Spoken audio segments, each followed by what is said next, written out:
Polymers मध्ये addition polymers पाहिले आणि कंडेन्सेशन पॉलिमर्स पाहिले. तर आज आपल्याला नॅचरल रबर पार्ट समजून घ्यायचा आहे, म्हणजे आज किंवा उद्या हे चॅप्टर संपून जाते. आता नॅचरल रबर आपल्याला माहिती आहे की रबर एक पॉलिमरिक केमिकल कंपाऊंड्स आहे आणि रबर ऍक्च्युली जो रबर आहे याच्यामध्ये जो मोनोमर आहे, मोनोमर कोणता असतो याच्यात आयसोप्रीन युनिट असतो. तर आयसोप्रीन म्हणजे ऍक्च्युली बेसिकली काय असतं माहिती आहे का? हा जो 4 कार्बन वाला कंपाऊंड्स आहे ब्युटाडाइन, 1 नंबरला डबल बॉन्ड्स आणि 3 नंबरला डबल बॉन्ड्स, आणि हा तो 1,3 ब्युटाडाइन्स झाला. हे काय झालं? हे 1,3 ब्युटाडाइन्स आहे. तर जनरली कोणताही रबर असेल तर त्याच्यामध्ये मॅक्झिमम हाच मोनोमर्स आहे, ब्युटाडाइन, आहे की नाही? 1,3 ब्युटाडाइन्स म्हणतो आपण याला. तर याला जर आपण काय लावलं माहिती आहे का? एक मिथिल ग्रुप लावला सेकंड पोझिशन्सला, तर हा नॅचरल जे रबर ट्री आहे त्या रबर ट्रीचं जे लॅटेक्स असते, कोलायडल सस्पेन्शन असते, म्हणजे एकदम असं घट्ट लिक्विड असते. तर ते जे सस्पेन्शन आहे तर त्या सस्पेन्शन मध्ये हे आयसोप्रीन असतो. बघा, लक्षात ठेवायचं, हा वाला केमिकल कंपाऊंड त्या झाडामध्ये नॅचरली तयार होतो, आयसोप्रीन. 2 मिथिल 1,3 ब्युटाडाइन्स म्हणणार आहोत आपण याला. काय म्हणणार आहोत? 2 मिथिल 1,3 ब्युटाडाइन्स, आणि याला स्पेशली आयसोप्रीन म्हणतात. काय म्हणतात? आयसोप्रीन म्हणतात. तर हे जे आयसोप्रीन आहे किंवा 2 मिथिल 1,3 ब्युटाडाइन्स, हा वाला मोनोमर असतो आपल्या रबरमध्ये पॉलिमर्स तयार करत असताना. करोडो ही मॉलिक्यूल जेव्हा जॉईंट होतील तेव्हा हा डबल बॉन्ड इथे येईल, हा डबल बॉन्ड इकडे शिफ्ट होईल, आणि फायनली आपल्याला यांच्यापासून एक पॉलिमर्स तयार होईल या प्रकारे. बघा, लक्षात ठेवायचं आहे.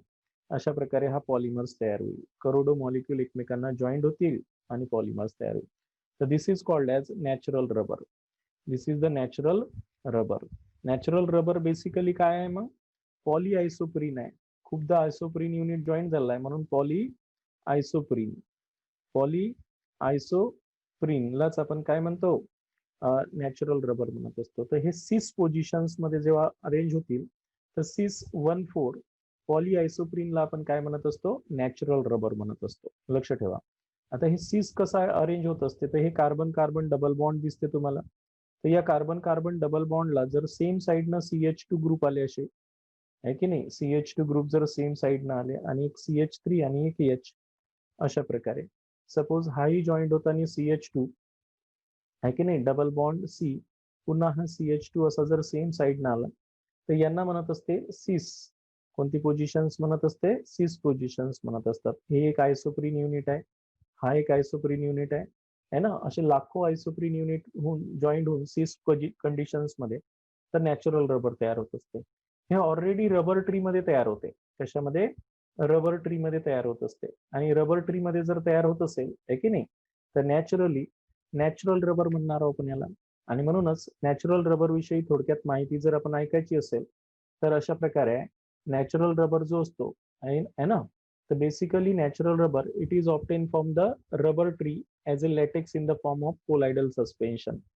जे रबर ट्री असते त्यांचं जे लॅटेक्स असते इथे डायग्राम मध्ये दिसतंय, तर ह्या लॅटेक्स मध्ये नॅचरल रबर तयार होत असतो. आणि तो ऍक्च्युअली त्या झाडामध्ये जे केमिकल आहे आयसोप्रीन, मी आताच दाखवलं, तर ते आयसोप्रीन केमिकल कंपाऊंड त्या झाडामध्ये नॅचरली तयार होते आणि that polymerise to produce this colloidal suspension, म्हणजे लॅटेक्स आहे ना, रबर ट्री लॅटेक्स ज्याला आपण colloidal suspension, that is the natural rubber. आणि it is a linear polymers of isoprene. मी आताच सांगितलं की हे कोणाचा पॉलिमर्स आहे? आयसोप्रीनचा आहे, जो आपला खाली फॉर्म्युला दिलेला आहे. 2 मिथिल 1,3 ब्युटाडाइन्सलाच आपण काय म्हणतो? आयसोप्रीन. तर natural rubber is cis form. Natural rubber काय म्हटलं? सिस फॉर्म, म्हणजे दोन्ही साईडनं CH2 ग्रुप जर एकाच साईडनं आले कार्बन कार्बन डबल बॉन्डच्या तर त्याला आपण सिस फॉर्म म्हणत असतो. आणि म्हणून natural rubber is the cis 1,4 poly आयसोप्रीन. Natural rubber हा सिस फॉर्म आहे 1,4 पॉली आयसोप्रीनचा. It has a long flexible chain. याला एक अशी लॉंग फ्लेक्झिबल चेन असते. वीक इंटरमॉलिक्युलर फोर्सेस असतात. यांच्यामधले जे मॉलिक्युलर फोर्सेस आहे ते वीक इंटरमॉलिक्युलर फोर्सेस असतात. अँड एक्झिबिट इलॅस्टिक प्रॉपर्टीज, आणि हे इलॅस्टिक प्रॉपर्टीज काय करतात? दाखवत असतात. ठीक आहे. तर अशा प्रकारे हा नॅचरल रबर असतो ज्याचा सिस फॉर्म असतो. सिस फॉर्म म्हणजे when both CH2 group on the carbon carbon double bond are on the same side. आता याचाच एक दुसरा फॉर्म असतो, ट्रान्सफॉर्म. तो नॅचरल रबर नाही राहत, आहे की नाही? तो याचा आयसोमर्स आहे. त्याला आपण काय म्हणतो? गट्टापरच्या रबर म्हणतो. काय म्हणतो? गट्टापरच्या रबर. आणि त्याची प्रॉपर्टी टोटली याच्यापेक्षा डिफरंट असते.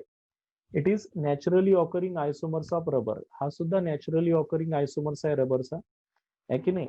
Trans 1,4 polyisoprene is called as guttapercha. आता ट्रान्स केव्हा म्हणसाल, ज्यावेळेस दोन CH2 ग्रुप अपोजिट असेल कार्बन कार्बन डबल बॉन्डच्या, तर तेव्हा आपण याला कोणता म्हणू, ट्रान्सफॉर्म म्हणू. हा वाला जो CH2 ग्रुप आहे आणि हा वाला CH2 group carbon carbon double बॉन्डच्या अपोजिट साईड आहे, आणि हा वाला सेम साईड नाही, म्हणून याला सिस म्हणतो.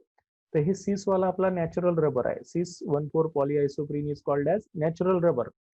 It is also the natural rubber, but it is isoform. त्याचा तो आयसोफॉर्म आहे, आयसोमरिक फॉर्म आहे, ट्रान्सफॉर्म लक्षात ठेवायचं आहे. That are called as guttapercha rubber. आणि याची टोटल प्रॉपर्टी डिफरंट आहे than that of the cis form. Cis form पेक्षा याची प्रॉपर्टी डिफरंट आहे. हा क्रिस्टलाइन इन नेचरचा असतो. हा नेचरनं कसा असतो, क्रिस्टलाइन इन नेचर असते आणि नॉन इलॅस्टिक असते. म्हणजे जसं नॅचरल रबर इलॅस्टिक असतो तसा नसतो हा, म्हणून it is non elastic and crystalline in nature. याचं क्रिस्टलाइन इन नेचर असते आणि नॉन इलॅस्टिक सुद्धा असतो. तसा हे नॅचरल रबर आहे. ठीक आहे, इथपर्यंत समजलं तुम्हाला. आता या नॅचरल रबरची जी माहिती झाली आपण, तर आता या रबरला डायरेक्ट आपण यूज करतो का, नाही. यांच्यावर एक केमिकल प्रोसेस केल्या जात असते आणि त्याच्यानंतर या लॅटेक्सला एका रबर फॉर्म मध्ये कन्वर्ट केल्या जात असते, चांगल्या प्रकारच्या रबर फॉर्म मध्ये. म्हणजे ज्याची इलॅस्टिसिटी जास्त असली पाहिजे, ज्याची टेन्साईल स्ट्रेंथ जास्त असली पाहिजे, आहे ना. आणि अशी प्रॉपर्टी इम्प्रूव्ह करण्यासाठी एक प्रोसेस असते रबरमध्ये. तर त्या प्रोसेसला आपण काय म्हणत असतो, व्हल्कनायझेशन म्हणत असतो. काय म्हणतो, व्हल्कनायझेशन. आणि म्हणून व्हल्कनायझेशन प्रोसेस कशाला म्हणतात, की जे नॅचरल रबर आहे त्या नॅचरल रबरची जी प्रॉपर्टी आहे ते एकदम इम्प्रूव्ह करायची आहे आपल्याला. म्हणजे त्याची इलेस्टिसिटी प्रॉपर्टी इम्प्रूव्ह करायची आहे, त्याची टेन्साईल स्ट्रेंथ इम्प्रूव्ह करायची आहे, तन्यता त्याची, आणि त्याची म्हणजे ह्या ज्या प्रॉपर्टी आहे हे इम्प्रूव्ह करायचे आहे आपल्याला. तर त्यासाठी आपण जी प्रोसेस वापरतो त्याला व्हल्कनायझेशन प्रोसेस म्हणतात. मग त्या व्हल्कनायझेशन प्रोसेसमध्ये आपण काय करत असतो, सल्फर ऍड करत असतो. काय ऍड करत असतो, सल्फर ऍड करत असतो व्हल्कनायझेशन प्रोसेसमध्ये. म्हणून सुरुवातीला तर आपण नॅचरल रबरची डेफिनेशन देऊ. Natural rubber is the cis 1,4 polyisoprene. It is a linear polymers of isoprene आणि इट हॅज इलॅस्टिसिटी प्रॉपर्टी. हा सिस फॉर्म असतो नॅचरल रबर म्हणजे. त्यानंतर आता या रबरला आपल्याला सुपेरियर क्वालिटीचा बनवायचा आहे, त्या लॅटेक्सला आपण रबर फॉर्म मध्ये कन्वर्ट करायचा आहे. तर त्या प्रोसेसला आपण आता व्हल्कनायझेशन म्हणू. काय म्हणू, व्हल्कनायझेशन ऑफ रबर. हा सुद्धा खूप महत्वाचा पॉइंट आहे आपल्याला. आता आपण व्हल्कनायझेशन कशासाठी करून राहिलो माहिती आहे तुम्हाला, त्याची इलॅस्टिसिटी, त्याची टेन्साईल स्ट्रेंथ आणि त्याची टफनेस वाढवण्यासाठी आपण हे करून राहिलो. त्यासाठी आपण सल्फर ऍड करत असतो. ते जे नॅचरल रबर आहे त्याच्यात सल्फर ऍड करतो आणि तो सल्फर किती अमाऊंट मध्ये आपण त्याच्यात ऍड केला त्याच्यावर त्याची टेन्साईल स्ट्रेंथ, टफनेस आणि इलॅस्टिसिटी प्रॉपर्टी डिपेंड आहे. म्हणजे आपल्याला एखादा रबर हार्ड बनवायचा आहे, एखाद्याला मीडियम हार्ड बनवायचा आहे आणि एखादा सॉफ्ट बनवायचा आहे. तर नॅचरली आपण सल्फरचं अमाऊंट किती टाकणार आहोत त्याच्यावर या व्हल्कनायझेशन प्रोसेसमध्ये किती आपण सल्फरचं अमाऊंट टाकणार आहोत त्याच्यावर त्या रबर तयार होणारा त्याची प्रॉपर्टी डिपेंड आहे ना. म्हणून आपण नॅचरल रबरला हीट करणार आहोत. व्हल्कनायझेशन म्हणजे वेगळं काही नाहीये. तर तुम्ही जो नॅचरल रबर होता तुमच्यापाशी, तर त्या नॅचरल रबरला तुम्ही काय करत असता, हीट करत असता, लक्षात ठेवा. तर हा जो नॅचरल रबर असतो, या नॅचरल रबरला आपण हीट करत असतो in the presence of sulphur. सल्फरच्या प्रेझेन्समध्ये आपण याला हीट करत असतो at about 100 to 150 degree Celsius टेम्परेचरला, है ना. आणि then the new rubber form is called as म्हणजेच व्हल्कनाइज रबर. जो आपल्याला तयार होणारा रबर आहे त्याच्यापासून तो राहणार आहे व्हल्कनाइज रबर. आणि हा जो व्हल्कनाइज रबर आहे की नाही, तर हा व्हल्कनाइज रबर कसा असतो, सुपेरियर इन क्वालिटी असतो. म्हणजे त्याची टेन्साईल स्ट्रेंथ एकदम चांगली असते, आहे की नाही. हा जो नवीन तयार होणारा आता सल्फर ऍड केल्यानंतर त्याची टेन्साईल स्ट्रेंथ वाढते, त्याची टफनेस वाढते, आहे की नाही. त्याची टफनेस वाढते. त्याच्यानंतर त्याचं जे इलॅस्टिसिटी प्रॉपर्टी आहे ती सुद्धा इम्प्रूव्ह होते. इलॅस्टिसिटी प्रॉपर्टी सुद्धा काय होते, इम्प्रूव्ह होते. तर या फिनॉमिनाला आपण व्हल्कनायझेशन म्हणतो. आता आपण सल्फरचा अमाऊंट किती टाकतो, 20 to 30% जर सल्फर ऍड केला व्हल्कनायझेशन मध्ये तर एकदम हार्ड रबर तयार होत असते. काय होत असते, हार्ड रबर तयार होते. त्यानंतर 3 to 10% जर आपण रबर ऍड केला, हे सॉरी सल्फर ऍड केला, तर हे लिटल हार्ड रबर तयार होते, पण थोडा कमी हार्ड तयार होते. आणि 1 to 3% जर रबर आपण ऍड केलं, सल्फर ऍड केला, तर तो एकदम रबर बँड सारखा तयार होतो, इलॅस्टिक रबर बँड तयार होते, म्हणजे एकदम इलॅस्टिक तयार होते. तर असं जर सल्फरचं अमाऊंट आपण काय केलं, चेंज केलं, तर यांचं काय होत असते माहिती आहे का, या सल्फरचं अमाऊंट जर चेंज केलं तर याची प्रॉपर्टी सुद्धा काय होते, चेंज होत असते. तर दिस इज कॉल्ड ॲज, आपण काय म्हणतो, वल्कनायझेशन ऑफ रबर. काय करणार आहोत वल्कनायझेशन रबर मध्ये, की natural rubber is heated with sulphur, the tensile strength, toughness and elasticity of natural rubber is increase. This process is known as vulcanisation of rubber. या प्रोसेसला आपण काय म्हणतो, वल्कनायझेशन ऑफ रबर म्हणत असतो. क्लिअर झालं मी काय सांगितलं आहे ते. तर आता ही जी वल्कनायझेशनची प्रोसेस आहे आपल्याला रबर मधली, हे डिटेल मध्ये समजून घ्यायची आहे. Write a note on vulcanisation. हे तर झालं वल्कनायझेशन ऑफ रबरची माहिती. आता आपण नोट पाहणार आहोत. राईट अ नोट ऑन वल्कनायझेशन कसं करणार आहोत, तर आपण tensile strength, toughness and elasticity of natural rubber can be increase करणार आहोत by adding 3 to 5% sulfur and heat with 100 to 150 degree Celsius, resulting cross linking. आता हे काय करतो आपण, हिटिंग केल्यामुळे काय होते, यांच्यामध्ये क्रॉस लिंकिंग तयार होते. हे सपोज रबरची पॉलिमरिक चेन आहे, तर यांच्यामध्ये डायसल्फाइड बॉन्ड तयार होतात. हे सल्फर सल्फर यांच्यामध्ये काय करते, असं डायसल्फाइड बॉन्ड तयार करते, म्हणजे क्रॉस लिंकिंग तयार करत असते. आणि म्हणून हा जो पॉलिमर्स आहे, हा नेटवर्क पॉलिमर्स तयार होतो. त्याच्यामुळे याची प्रॉपर्टी चेंज होत असते नॅचरल पॉलिमर्स पेक्षा. आणि म्हणून resulting in to cross link cis 1,4 polyisoprene, cross linking तयार होते by the disulphide bond. This process is known as vulcanisation of rubber. या प्रोसेसला आपण वल्कनायझेशन ऑफ रबर म्हणत असतो. आता हे जे वल्कनाइज रबर आहे की नाही, त्यांची physical property of rubber can be change by controlling the amount of sulphur. तुम्ही किती सल्फर त्याच्यात ऍड करणार आहे, त्याच्यावर त्याची फिजिकल प्रॉपर्टी डिपेंड आहे. Rubber made with 20 to 30% sulphur, जर 20 ते 30% सल्फर ऍड करून आपण रबर बनवला, तर दे आर हार्ड, ते हार्ड असते. वेरॅज 3 to 10% सल्फर जर ऍड केला, तर ते आर लिटल हार्ड. आणि when we use 1 to 3% sulphur, it is making a rubber band. म्हणजे तुम्ही सल्फर किती ऍड करता व्हल्कनायझेशन प्रोसेसमध्ये, त्यावर त्या रबर तयार होणार, व्हल्कनाइज रबरची फिजिकल प्रॉपर्टी डिपेंड असते. 20 ते 30% सल्फर जर ऍड केला गेला, तर तो हार्ड रबर तयार होतो. 3 to 10% जर सल्फर ऍड केला गेला, तर तो लिटल हार्ड तयार होतो. आणि 1 to 3% जर सल्फर ऍड केला गेला, तर तो एकदम इलॅस्टिक रबर बँड सारखा तयार होत असतो. तर अशी जी फिजिकल प्रॉपर्टी आहे, हे त्याच्या व्हल्कनाइज रबरमध्ये त्यांच्यामध्ये असणाऱ्या सल्फरवर डिपेंड आहे, अमाऊंट ऑफ सल्फरवर. क्लिअर झालं इथपर्यंत काय सांगितलं आहे ते. तर हे झालं व्हल्कनायझेशन प्रोसेसवर नोट. आता आपल्याला ऍक्च्युअली काय करायचं आहे, हे जे नॅचरल रबर आहे, हे इतके सुपिरियर क्वालिटीचे नसतात जितके सिंथेटिक रबर असतात. बरोबर आहे की नाही. म्हणून आपल्याला सिंथेटिक रबरचं प्रिपरेशन करायचं आहे, की सिंथेटिक रबर आपल्याला तयार करायचे आहे, प्रिपरेशन ऑफ सिंथेटिक रबर. तर सर्वात पहिला आपण ब्युनायस, त्याला आपण स्टायरीन ब्युटाडाईन रबर म्हणणार. दुसरं आपण ब्युनायन रबर पाहणार आहोत. ब्युनायन रबर म्हणजे कोणता, ऍक्रिलोनाइट्राइल आणि ब्युटाडाईन रबर म्हणत असतो. ऍक्रिलोनाइट्राइल आणि ब्युटाडाईन रबर.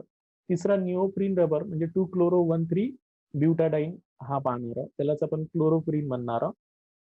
आणि फोर्थ आपण ब्युटिल रबर, म्हणजे आयसोब्युटिलिन आणि आयसोप्रीन, हे छोटे छोटे युनिट त्याच्यामध्ये मोनोमर असतात. तर आपण सिंथेटिक रबर कशासाठी शिकत असतो, की आपल्या घरी जेवढे काही रबर आपण अलग अलग क्वालिटीचे वापरत असतो. बघा लक्षात ठेवायचं आहे, आपल्याला माहिती आहे की रबरमध्ये अलग अलग क्वालिटी आहे. जसं आपण टायर वगैरे घ्यायला गेलो, ट्यूब वगैरे घ्यायला गेलो, तर त्याच्यामध्ये अलग अलग क्वालिटीचे ट्यूब टायर्स भेटतात, महागडे स्वस्त. तर ते डिपेंड असते की त्याच्यामध्ये कोणत्या टाईपचं केमिकल वापरलं गेलं, त्यात कोणत्या टाईपच्या क्वालिटीचं केमिकल आहे, त्याच्यावर त्याची कॉस्ट डिपेंड असते. आणि म्हणूनच कमी जास्त किंमत असते रबरमध्ये. आपल्या घरी जर आपण प्रेशर कुकरमध्ये जे हे वापरतो, एकदम रबर सारखा एक बँड असते, तर तो हाय टेम्परेचरलाही खराब होत नाही. याचा अर्थ काय, तो अलग प्रकारचा रबर आहे. म्हणजे अलग वेगवेगळे सिंथेटिक रबर हे खूप महत्वाचे रबर आहेत, ज्यानं आपल्या डेली लाईफमध्ये जे काही आपण यूज करून राहिलो रबरमध्ये, तर तो सिंथेटिक रबरचा जास्तीत जास्त यूज करतो आपण. आणि हे सिंथेटिक रबर म्हणजे ब्युनायन, निओप्रीन, त्यालाच क्लोरोप्रीन म्हणतात. आणि नेक्स्ट आहे ब्युटाडाईन रबर. तर हे सर्वच रबर आपण वन बाय वन समजून घेणार आहोत. सर्वात पहिल्यांदा आपण ब्युना यस समजून घेऊ. आता हे ब्युना यस याच्या नावातच आहे की मोनोमर आपल्याला लक्षात आलं पाहिजे. कोणताही पॉलिमर तयार करत असताना जनरली हे ऍडिशन पॉलिमरच करतात. कोणतं पॉलिमरायझेशन असते यांच्यामध्ये? ऍडिशन पॉलिमरायझेशनच होते. आता ऍडिशन पॉलिमरायझेशन म्हटलं की आपल्याला माहिती आहे की मोनोमर सरळ सरळ जॉईन करायचे आहे without elimination of any neutral atom. आता याच्यात मी एक स्टायरीन आहे. स्टायरीन म्हणजे काय असते माहिती आहे का?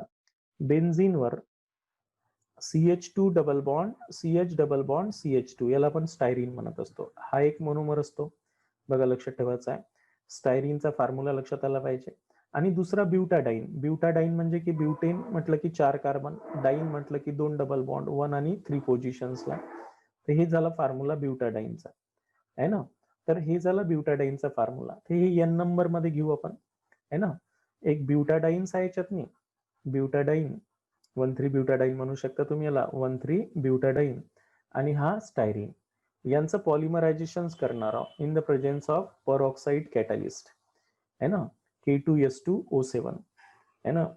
K2S2O7 हे वाला आपण ऑक्साईड हे वापरतो. आता काय होईल? हा वाला इथे ऍड होईल, हा वाला इथे ऍड होईल, हा वाला इथे ऍड होईल है ना. आणि आपल्याला काय होईल? अशा प्रकारे हे पॉलिमरिक कंपाऊंड्स तयार होऊन जाईल. तर दिस इज कॉल्ड ॲज, हा जो पॉलिमर्स तयार होईल आता बघा लक्षात ठेवायचा, हा इकडून जॉईंट होईल, हा CH2 समोरच्या CH2 ला जॉईंट होईल, हा CH डबल बॉन्ड CH, हा CH2 बॉन्ड. अशा प्रकारे हा एन नंबर मध्ये पॉलिमर्स तयार होईल. दिस इज कॉल्ड ॲज ब्युना यस. याला आपण काय म्हणतो? ब्युना यस म्हणतो आहे की नाही. तर हे ब्युना यसचं प्रिपरेशन्स आहे. असंच तुम्हाला ब्युना यनचं प्रिपरेशन जर करा म्हटलं तर ब्युना यनचा अर्थ काय होत असते? ब्युटाडाईन आणि ॲक्रिलोनाइट्राइल. पहिल्यांदा ब्युना यसची माहिती करून घेऊ आपण. इथपर्यंत सर्वांच्या लक्षात आलं असेल आहे की नाही. तर हे जे ब्युना यस रबर आहे, तर या ब्युना यस रबर मध्ये बघा इट इज अ कोपॉलिमर. कोपॉलिमर्स म्हणजे दोन छोट्या छोट्या मोनोमर पासून तयार झालेला आहे, स्टायरीन आणि 1,3 butadiene. It is use for making the inner tubes of tyres. Tyre मध्ये जे ट्यूब असतात ते बनवण्यासाठी आपण ब्युना यस रबरचा वापर करत असतो. बबल गम्स तयार करण्यासाठी वापर केला जात असते. तर हे याचं पॉलिमरायझेशनच आहे. K2S2O8 पाहिजे.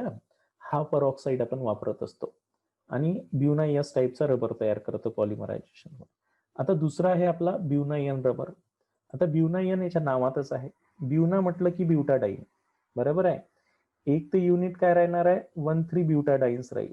CH2 double bond CH CH double bond CH2. हा झाला 1,3 ब्युटाडाईन राहिलं ब्युना म्हटलं तर. आणि हे एन म्हणजे काय? ॲक्रिलोनाइट्राइल. ॲक्रिलोनाइट्राइल म्हणजेच काय? CH2 double bond CH. विनिल सायनाइडलाच ॲक्रिलोनाइट्राइल म्हणतात है ना. यालाच आपण विनिल सायनाइडही म्हणतो, विनिल सायनाइड. आणि यालाच ॲक्रिलोनाइट्राइल म्हणतात. आणि हा 1,3 ब्युटाडाईन्स आहे ना. हा 1,3 ब्युटाडाईन्स. तर याचं पॉलिमर तयार करत असताना हे एन नंबर घ्यायचा आहे, हे एन नंबर घ्यायचा आहे इन द प्रेझेन्स ऑफ परऑक्साईड. परऑक्साईडच्या प्रेझेन्समध्ये आपण यांचं पॉलिमरायझेशन करणार आहोत. नॅचरली काय होईल? हा बॉन्ड इथे शिफ्ट होईल, हा बॉन्ड इथे शिफ्ट होईल, हा ऍडिशन पॉलिमरायझेशन करत जाईल. हे मोनोमर एकमेकांना ऍड होतील, अशा प्रकारे ते ऍड होतील आणि तो पॉलिमर्स बनवाल. हा एक मोनोमर आपला ऍड झाला. आणि आता दुसरा जो आहे याच्यासोबतचा तो ब्युटाडाईन वाला CH2 CH double bond CH CH2 हा वाला त्याच्यासोबत दुसरा जॉईंट झाला आहे ना. असे करोडो जॉईंट होतील आणि याला आपण काय म्हणणार आहोत? ब्युनायन. काय म्हणणार आहोत? ब्युनायन. ब्युनायन रबर म्हणणार आहोत. तर this is the preparations of ब्युनायन म्हणजे ॲक्रिलोनाइट्राइल ब्युटाडाईन रबर आहे ना. आता हे जे रबर आपण पाहून राहिलो आहे की नाही, तर यांचाही यूज केमिकली डिफरंट आहे. आणि म्हणून आता आपण यांचा जर यूज समजून घेतला, पहिल्यांदा याचं प्रिपरेशन, हा सुद्धा कोपॉलिमर्स आहे म्हणजे दोन वेगवेगळ्या मोनोमर पासून बनलेला आहे, ॲक्रिलोनाइट्राइल आणि 1,3 butadienes. It is use for making the soles of shoes. जे शूजचे सोल्स असतात ते बनवण्यासाठी होतात. Adhesives, tank lining, oil seals हे बनवण्यासाठी यांचा यूज होत असते. तर हा वाला तो कंपाऊंड आहे जो आता आपण प्रिपरेशन केला होता. पॉलिमरायझेशन जर केलं आपण 1,3 ब्युटाडाईन्स आणि ॲक्रिलोनाइट्राइलचं. मी सायनाइड खाली काढून दाखवलाय पहिले, तिथे आपण वरत काढला होता. जे इझिली पॉलिमरायझेशन्स मध्ये आपण दाखवू शकतो. तर अशा प्रकारे ब्युनायन रबर तयार करतो. त्याच्यानंतर जो तिसरा आपल्याला स्टडी करायचा आहे तो आहे आपला निओप्रीन रबर. निओप्रीन मध्ये आपण क्लोरोप्रीन वापरत असतो. मोनोमर कोणता वापरत असतो? क्लोरोप्रीन. महत्वाचं तेच असते आपल्याला. आपण आताच पाहिलं आयसोप्रीन माहिती आहे तुम्हाला, हे 1,3 ब्युटाडाईन तर येणारच आहे. पण आता या सेकंड पोझिशन्सला सीएलच्या ऐवजी आपण काय आणू? क्लोरीन आणू. तर याला म्हणणार आहोत आपण क्लोरोप्रीन. काय म्हणणार आहोत? क्लोरोप्रीन. बघा लक्षात ठेवायचं आहे, क्लोरोप्रीन. आणि नॅचरल रबर मध्ये हा कसा होता? CH2 double bond C CH3 आयसोप्रीन होता नॅचरल रबर मध्ये. तर यामध्ये तो कसा राहणार आहे? क्लोरोफ्रीन म्हणून राहील. तर या CH3 च्या जागी Cl आला म्हणून क्लोरोफ्रीन म्हणतो आपण याला. तर हे होमोपॉलिमर्स आहे, म्हणजे एकाच मोनोमर पासून तयार होणार आहे. परऑक्साईड वापरतो आणि आपण पॉलिमरायझेशन होईल याचं. याचं पॉलिमरायझेशन केलं तर बिंदास्त हा वाला बॉन्ड इथे येऊन जाईल, हा वाला समोर शिफ्ट होईल. म्हणजे हे CH2C Cl इथे काय येईल? डबल बॉन्ड CH आणि इथे CH2 बॉन्ड.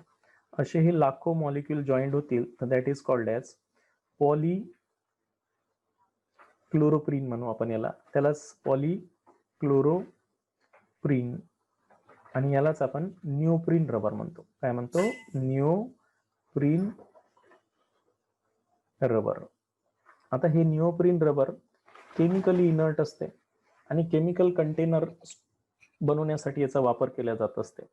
त्याच्यामुळे हे पॉलिमर्स तयार केला आपण. आता पुन्हा याचं डिटेल डिस्क्रिप्शन समजून घेऊ आपण इथे. इथपर्यंत लक्षात आलं मी काय सांगितलं आहे ते? तर आता बघा, यांचं जेव्हा निओप्रीन आहे तर हा मोनोमर कोणता राहणार आहे? 2-chloro-1,3 ब्युटाडाईन म्हणजे chloroprene. Polymerise to give the neoprene. याच्यापासून निओप्रीन तयार होईल. It is superior to natural rubber. हे नॅचरल रबर पेक्षा चांगला सुपिरियर आहे. In its stability, resistance to chemical actions. याच्यावर केमिकलची ऍक्शन होत नाही. आणि it is use in manufacture of chemical containers. जे केमिकल कंटेनर्स असतात, म्हणजे केमिकल स्टोअर करण्यासाठी आपण कंटेनर बनवतो, तर ते स्टोअर करण्यासाठी याचा यूज होत असते, कारण हे केमिकली रेजिस्टन्स असतात. कन्व्हेअर बेल्ट्स, गॅस्किट हे बनवले जात असते. इथं क्लोरो 2-chloro-1,3 ब्युटाडाईन्स म्हणजे क्लोरोप्रीन वापरतो आपण. यांचं बेन्झॉइल परऑक्साईडच्या प्रेझेन्समध्ये पॉलिमरायझेशन होईल आणि आपल्याला निओप्रीन रबर तयार होईल. Finally butyl rubber. आता ब्युटिल रबर मध्ये आपण 2 युनिट वापरतो. एक जो नॅचरल रबर वाला आहे, बघा शेवटचा आता आपला कोणता आहे? सिंथेटिक पॉलिमर्स, तो आहे ब्युटिल रबर. आता या ब्युटिल रबर मध्ये काय करतो की आपण हा एक 1,3 ब्युटाडाईन्स म्हणजे आयसोब्युटिलिन वापरतो. आयसोब्युटिलिन म्हणजे या प्रकारे लिहिणार आहोत आपण त्याला. बघा लक्षात ठेवायचं. ऍक्च्युअली फॉर्म्युला आयसोब्युटिलिन म्हटलं तर सेकंड लास्ट कार्बनवर 2 CH2 अशा प्रकारे हा वाला फॉर्म्युला आहे. हाच मी फॉर्म्युला असा लिहिला. याला काय म्हणतो आपण? आयसोब्युटिलिन. हा एक याच्यात मोनोमर आहे. आणि दुसरा कोणता आहे आपला? नॅचरल रबरवाला. नॅचरल रबरवाला आयसोप्रीन. आयसोप्रीन म्हटलं तर आपण काय करणार आहोत? 1,3 ब्युटाडाईन्स आहे की नाही. 1 आणि 3 पोझिशन्सला डबल बॉन्ड देऊ आणि इथे CH3 देऊ आणि इथे CH. तर हा आयसोप्रीन. हे 2 मोनोमर्स म्हणजे कोपॉलिमर्स आहे. हे एन टाइम्स घेऊ आपण, हे एन टाइम्स घेऊ. हा वाला बॉन्ड इथे शिफ्ट होईल, हा वाला बॉन्ड इथे शिफ्ट होईल, हा वाला बॉन्ड इथे शिफ्ट होईल आणि यांचं पॉलिमरायझेशन होईल. तर नॅचरली हे 2 CH3 ॲज इट इज ठेवा. हा वाला CH2 असाच ठेवा. हा वाला बॉन्ड याच्यासोबत बॉन्ड करेल. हा वाला इथे शिफ्ट झाल्यामुळं याच्यातनी डबल बॉन्ड तयार होईल आणि हा CH आणि हा CH2 बॉन्ड. तर अशा प्रकारे हा रबर तयार होईल. याला आपण ब्युटिल रबर म्हणतो. काय म्हणतो? ब्युटिल रबर. तर हा कोपॉलिमर्स आहे. कोणाचा? आयसोब्युटिलिन आणि आयसोप्रीनचा. इथपर्यंत सर्वांच्या लक्षात आलं असेल मी काय शिकवलं ते, आहे की नाही? तर अशा प्रकारे.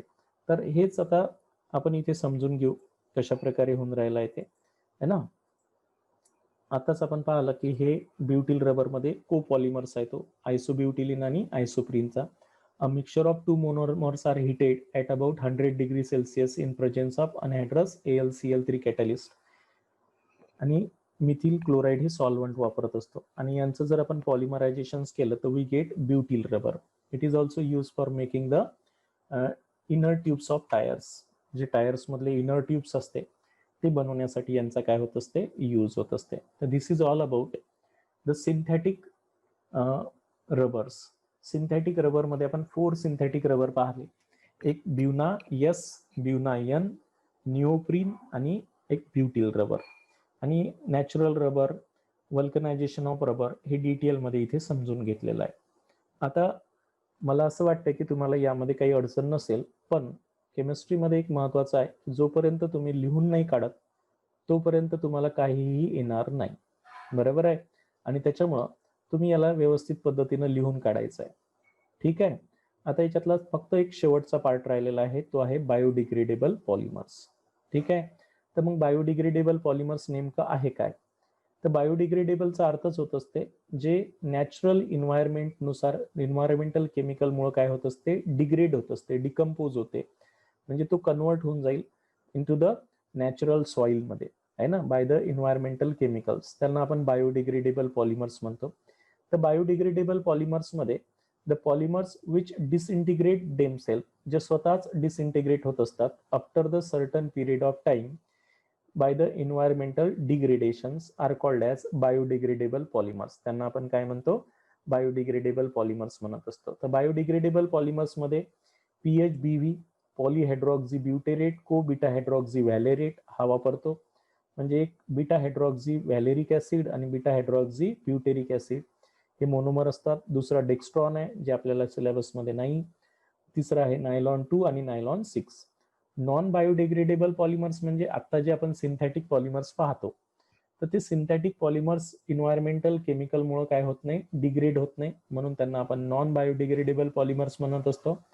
The synthetic polymers which do not disintegrate themselves after a certain period of time is by the environmental degradations are called as non-biodegradable polymers. Bakelite, nylon, terylene हे जे पॉलिमर्स आहेत जे सिंथेटिक आहेत, तर हे नॉन बायोडिग्रेडेबल पॉलिमर्स आहेत. आता यामध्ये आपण पहिला जो पॉलिमर्स पाहणार आहोत बायोडिग्रेडेबल पॉलिमर्स मध्ये, तो PHBV, polyhydroxy butyrate co beta hydroxy व्हॅलेरेट. तर हे जो पॉलिमर्स आपण स्टडी करत असतो तर यांच्यामध्ये दोन मोनोमर्स आहेत. याच्या नावातच आहे ब्युटेरेट आणि व्हॅलेरेट. ब्युटेरेट याचा अर्थ ब्युटेरिक ऍसिड आणि व्हॅलेरेट याचा अर्थ व्हॅलेरिक ऍसिड. ब्युटेरिक ऍसिड म्हणजे 4 कार्बनवाला आणि व्हॅलेरिक ऍसिड म्हणजे 5 कार्बनवाला. यांचे ते इस्टर्स आहेत बघा. हे 4 कार्बनवाला म्हणजे ब्युटेरिक ऍसिड, पण त्याच्यात बीटा पोझिशन्सला तुम्हाला हायड्रॉक्झी ग्रुप दिसते. कोणत्या पोझिशन्सला? बीटा. हा वाला अल्फा, हा वाला बीटा, म्हणून याचं नाव आहे बीटा हायड्रॉक्झी ब्युटेरिक ऍसिड. आणि दुसरा जो आहे तो व्हॅलेरेट. व्हॅलेरेट म्हणजे 5 कार्बनवाला कार्बोक्सिलिक ऍसिड, ज्यांच्या तुम्हाला बीटा पोझिशन्सला काय दिसते, हायड्रॉक्झी ग्रुप दिसते, म्हणून याचं नाव आहे बीटा हायड्रॉक्झी पेंटेनॉइक ऍसिड. क्लिअर आहे मी काय सांगितलंय? तर हे जेव्हा पॉलिमराइज होईल तर यांच्यामध्ये इस्टर लिंकेज होते.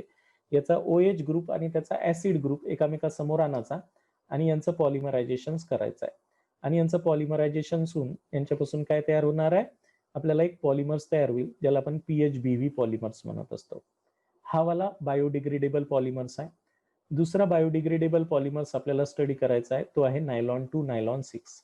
बेसिकली नायलॉन 2 नायलॉन 6 मध्ये त्याच्या नावातच सर्व काही आहे, त्याच्यामुळे आपल्याला पाठ करायचं कामच नाहीये. नायलॉनचा कोणताही पॉलिमर्स असेल तर तो पॉलिअमाइड पॉलिमर्स असतो, ज्याच्यामध्ये CONH लिंकेज असतेच नायलॉन म्हटलं तर, आहे की नाही. मग आता याच्या दोन मोनोमर्स पासून बनलेला आहे हा. आता एका मोनोमर मध्ये 2 कार्बन ऍटम आहे, म्हणजे एक COOH ग्रुप तर राहणारच आहे आणि एक काय राहणार आहे, NH2 ग्रुप. तर हा वाला जो मोनोमर्स आहे याला आपण काय म्हणतो, ग्लायसिन. काय म्हणतो, ग्लायसिन. आणि दुसरा किती कार्बनवाला आहे म्हणते, 6 कार्बनवाला. नावातच आहे त्याच्या नायलॉन्स मध्ये. तर 6 कार्बन मध्ये मी आता काय करतो, एक NH2 ग्रुप तर राहणारच आहे ना. मग काय करणार आहोत, 1 2 3 4 5 आणि 6 मध्ये एक COOH राहणार आहे, कार्बोक्सिलिक ऍसिड. तशा ओमेगा अमायनो कॅप्रोइक ऍसिड म्हणतात त्याला. काय म्हणतात, ओमेगा अमायनो कॅप्रोइक ऍसिड. हा एक मोनोमर आहे, कॅप्रोइक ऍसिड. आणि या दोघांचं जेव्हा पॉलिमरायझेशन होईल, N नंबर मध्ये हे आणि N नंबर मध्ये हे, तर H2O निघून जाईल यांच्यामध्ये. इकडून H निघून जाईल, इकडून OH निघून जाईल आणि यांचं पॉलिमरायझेशन होऊन काय तयार होणार आहे, NH आहे की नाही, CO. इथे काय होणार, सॉरी CH2 असेल, NH CH2, त्याच्यानंतर CO, त्याच्यानंतर इथे काय राहणार आहे, CH2 बाय इथे NH लेख आणि हा CH2 by 5 C double bond O, असा हा पॉलिमर तयार होईल. That is called as nylon 2 nylon 6. हा सुद्धा आपण कोणता पॉलिमर्स म्हणून वापरत असतो, नॉन बायोडिग्रेडेबल पॉलिमर्स म्हणून याचा वापर केला जात असते. क्लिअर झालं इथपर्यंत काय म्हटलं आहे ते? तर बघा, हे जे पॉलिमरायझेशन्स आहे तर नायलॉन 2 हे पॉलिएमाइड पॉलिमर्स आहे. याच्यात एक ग्लायसिन वापरतो आणि दुसरा ओमेगा अमायनो कॅप्रोइक ऍसिड. या दोघांचं पॉलिमरायझेशन होऊन नायलॉन 2 नायलॉन 6 पॉलिमर तयार होतो. शेवटी uses of biodegradable polymers. Biodegradable polymers आपण कशासाठी वापरतो? जे ऑर्थोपेडिक डिव्हाइसेस आहे, म्हणजे जे आपल्या ऑपरेशन वगैरेसाठी जे काही डिव्हाइसेस लागतात ते आपण ऑर्थोपेडिक डिव्हाइसेस वापरतो. Implants, structure and drug releasing material. आपल्याला माहिती आहे आपण जे कॅप्सूल खातो, आपल्याला असं वाटतं प्लॅस्टिक आपल्या पोटातच राहील आहे ना, तर ते बायोडिग्रेडेबल पॉलिमर्स आहे, त्याच्यामुळे ते आपल्या पोटामध्ये डिकम्पोज होत असते. आणि म्हणून अशा प्रकारे